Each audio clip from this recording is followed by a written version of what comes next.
Hello everyone, I welcome you all on Easy Learning and today we are going to conduct our session 27. तो हम origin and related words पढ़ रहे थे जो हमने session 25 में वर्ड्स पढ़े थे उनके। तो आज हम इसको कंप्लीट करते हैं। Next one is front end back end uncles, इनसे रिलेटेड वर्ड्स बनाएंगे। अब हमने लोकिस्ट पढ़ा था, है ना। लोकिस्ट टू स्पीक, है ना। लोकर से बना था ना, अलोक्यर। वो क्या मतलब क्या होता है उसका, टू स्पीक। तो वेंट्रीलोकिस्ट हमने पढ़ा था ना वर्ड, इसका मतलब क्या होता है, appear to talk from belly. Talk from belly, कहाँ से बोल रहे हैं, बेली से बोल रहे हैं। मतलब कई आर्टिस्ट नहीं होते हैं जो क्या करते हैं, मिमिक्री करते हैं। जैसे कई गुड़िया लेते हैं, उन हाथ से उनको चलाते हैं, ऐसा लगता है जैसे वो गुड़िया ही बोल रही है, लेकिन बोलते कौन होते हैं, वो बोलते होते हैं। That they mimic so well, है ना। उनको क्या बोलते हैं हम, वेंट्रीलोकिस्ट। ठीक है। अब क्या है, वेंटर वेंट्रिस किससे आया, बेली से। Belly, venter, ventris is the root on which ventral and ventricle are built. अब हमें पता है ना, वेंट्रिकल ऑरिकल किससे आए हैं, हमारे वेन्स होते हैं और ऑर्टा होते हैं। जो बॉडी में वेन्स होती है और ओर्टा होती है, दो टाइप की तो होती है हमारे पास ब्लड स्ट्रीम जिसमें होता है ना। एक कैपिलरीज होती है थर्ड टाइप, लेकिन वेन्स और आर्टेलरीज तो होती है। तो ये किस कहाँ से बना है, ventral side of an animal. मतलब क्या, वेन्स के अंदर is the front anterior side, जो फ्रंट साइड होती है एंटीरियर साइड, उसको क्या बोलते हैं, वेंट्रल साइड। इसी से ही क्या बना है, वेंट्रिकल। वेंट्रिकल क्या होती है, होलो और कैविटी जहाँ से ब्लड स्ट्रीम होता है ना। इम्प्योर ब्लड कहाँ कहाँ पे हमारा जाता है, जो इम्प्योर ब्लड होता है वो हर जो बॉडी ऑर्गन से हार्ट तक जाता है ना, वो कैरी करती है।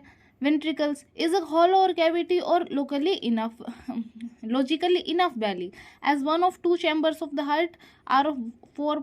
अब क्या है, जो लोअर पार्ट होता है ना, चार चैम्बर में से दो लोअर चैम्बर्स होते हैं, वो क्या करते हैं, the ventricles of the heart are lower chambers. तो लोअर चैम्बर्स क्या होती है, वेंट्रिकल्स होती है। और जो अपर चैम्बर होते हैं वो क्या होंगे, ओरिकल्स होंगे। ठीक है। तो ये बायो की जो अपने वेन्स और आर्टरीज हैं उनसे रिलेटेड, उनसे निकल के आया। जैसे कि ओरिकल, क्योंकि ये क्या आता है, ये एयर शेप्ड होता है, रिसीव्स ब्लड फ्रॉम वेन्स। कहाँ से ब्लड रिसीव करता है, वेन से। The auricle send the blood into ventricles which in turn pump the blood into arteria. ठीक है। Next one, the noun ending CLE। अब ये सारे CLE से जो नाउन एंड होती है ना, उनका एडजेक्टिव अगर हम बनाते हैं तो क्या बनता है, CULAR। जैसे सबसे इजी एग्जांपल हम क्या लेंगे, सर्कल। सर्कल क्या होता है, सर्कल क्या होती है, नाउन होती है ना। Any name of person, place और थिंग, तो एक चीज होती है ना सर्कल। तो अब उसको एडजेक्टिव बनाएंगे तो कैसे बनाएंगे, सर्क्यूलर। ठीक है, CULR बन जाएगा पीछे, CLE से CULAR। Ventricle, ventricular. Uncle, avuncular. Testicle, testicular. ठीक है। अब क्या है, stereotypical uncles are generally kind, permissive, intelligent, protective. मतलब क्या होता है, जो अपने अंकल्स होते हैं वो क्या करते हैं, हमें अच्छी सलाह देते हैं ना, हमारे प्रति काइंड हार्टेड होते हैं, है ना। वो क्या करते हैं, हमेशा हमें हेल्पफुल एडवाइस देते हैं। तो ये जो ट्रेड्स अगर किसी में दिखते हैं ना, तो उसको हम क्या बोलेंगे, अवयूनिक, avuncular, avuncular. Next one is a back side और डोर्सल साइड। डोर्सल की साइड क्या होती है, फ्रॉम लैटिन डोर्सम, डोर्सम से बना है। The root on which endorse is built. ये जो वर्ड होता है ना एंडोज, ये किससे बना है, Latin word dorsum, that is dorsal. इसका मतलब क्या होता है, एंड्रोज का, एंडोज अ चेक, किसी चेक को एंडोज करना, मतलब उसको बैक साइड भी, ये क्या है, डोर्सल साइड, मतलब बैक साइड किसी चीज की। बैक साइड को क्या बोलते हैं, डोर्सल साइड। इससे क्या बना है, एंडोज। एंडोज का मतलब क्या होता है, एंडोज का मतलब होता है कि back side of a cheque, किसी चीज की भी बैक साइड होती है उसको क्या बोलते हैं, एंडोज। मतलब अगर हम चेक है, चेक पे बैक साइड पे साइन करके देते हैं ना, अगर उसको हमें चेकआउट कराना है तो, है ना, रिसीव करना है तो। योर अप्रूवल और support, the noun is endorsement. Next one is the noise and fury. Noise और फ्यूरी, तेज तेज आवाज हो रही है, चिल्लम चिल्ली हो रही है, उसको क्या बोलते हैं, नॉइज एंड फ्यूरी। फ्यूरी, अब फ्यूरी को तो एक गुस्सा भी होता है, फ्यूरी का मतलब।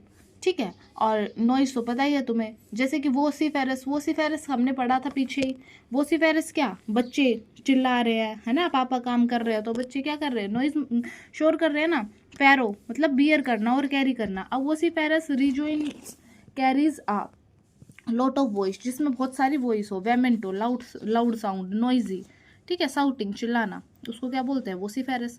टू स्लीप और टू नॉट टू स्लीप, अब सोने का और नहीं सोने को क्या बोलते हैं, फेरो। फेरो मतलब क्या होता है, बियर ना, मतलब किसी चीज को क्या करना, बियर करना, कैरी करना। अब सोमनीफेरस क्या होगा, कैरिंग, हियरिंग और ब्रिंगिंग स्लीप, मतलब सोना, सोने को सोमनीफेरस, सो ए सोमनीफेरस लेक्चर इज सो डल। सोमनी किससे, जो सोना है ना, सोना हम क्या पढ़ते हैं, इंसोमेनिया।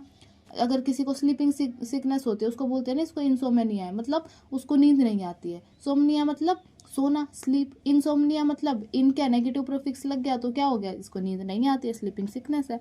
ऐसे ही सोमनीफेरस की लेक्चर बहुत ही डल था, बोरिंग था, इसलिए सबको नींद आने लगी। तो लेक्चर क्या था, सोमनीफेरस था, सुलाने वाला था। टैकल ऑन नेगेटिव प्रीफिक्स इन, ये मैंने बता ही दिया। अब next one is a walk away, चले जाना। एक एम्बुलेटरी पेशेंट क्या होता है, जैसे कि हॉस्पिटल में कॉन्वेलेसेंट होम होता है, is finally well enough to get out of bed. मतलब एम्बुलेटरी पेशेंट वो होता है जो अपने सही हो जाता है, अब बेड से उठ सकता है, ठीक है। इसी से ही अब क्या है, परएम्बुलेटर। परएम्बुलेटर क्या है, इससे क्या बना है, परएम्बुलेटर किसे कहते हैं, जो छोटे बच्चों की जो लोरी होती है ना, जो गाड़ी होती है जिससे हम उन्हें स्ट्रीट्स में घुमाते हैं, उसे परएम्बुलेटर बोलते हैं, और शॉर्ट में परम भी बोलते हैं। अब एम्बल का मतलब क्या होता है, वॉक एमलेसली, ऐसे ही चलना भाई, एमलेसली चलना। एम्बुलेंस भी इसी से ही है, क्योंकि पहले उसमें क्या होता था, 2 स्ट्रेचर होते थे who walked off the battlefield, जो कि एमलेसली क्या, जब लगती है सोल्जर्स को तो फटाफट चलते हैं ना, तो एम्बल मतलब टू वॉक होता है। एंड द प्री एम्बल भी इसी से आया है, वॉक्स बिफोर, मतलब हर चीज़ के पहले जो चल रहा है, एम्बल। प्री एम्बल पहले चल रहा है, जो मतलब इंट्रोडक्शन दे रहा है, जैसे प्रीएम्बल है अपने कॉन्स्टिट्यूशन में, वो क्या करता है, कॉन्स्टिट्यूशन को इंट्रोड्यूस ही तो करता है पूरा, कि इसमें ये है। बैक टू स्लीप, अब दोबारा सोना है, that is somnus is one Latin word for sleep. Sopor भी होता है एक, सोपरिफिक लेक्चर, जो कि क्या होता है, सुलाने वाला लेक्चर। भाई हम क्या बोल सकते हैं, सोमनीफेरस लेक्चर था, बोरिंग लेक्चर था, या फिर क्या था, सोपरिफिक लेक्चर था। That's it, thank you. हो गए हैं सारे complete. I hope this is clear to you.